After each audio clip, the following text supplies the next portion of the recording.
রেস্টুরেন্টে গিয়ে আমাদের সাথে এরকমটা হবে সেটা কখনো ভাবতেই পারিনি। এবার তোমরা ভাবছো কেন এরকম কথা বলছি, সেটা না হয় পরেই বলছি। সো হ্যালো এভরিওয়ান, তোমরা সবাই কেমন আছো? আশা করছি ভালো আছো, আর আমিও খুব খুব ভালো আছি। কাল ছিল স্বাধীনতা দিবস, আর মেয়ে বলেছিল আমাকে একটু বাজার থেকে ঘুরিয়ে আনতে। তাই ওর কথা মতো আমরা চলে গেছিলাম বাজারে।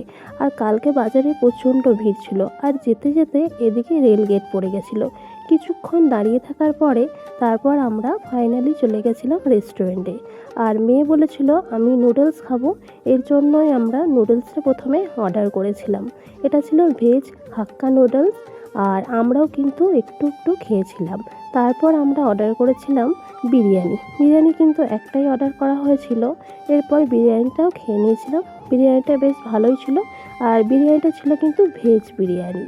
সব কিছুই তো ভালো ছিল, কিন্তু তারপর আমরা ভেবেছিলাম আরও কিছু একটু অর্ডার করব। কিন্তু কি হলো, অর্ডার কি করব, রেস্টুরেন্টের মালিক বলছে এখন সব খাবারই শেষ হয়ে গেছে, আর কিছু পাওয়া যাবে না। তাই কি আর করা যাবে, আমরা লাস্টে আইসক্রিম খেয়ে বাড়ি চলে এসেছিলাম।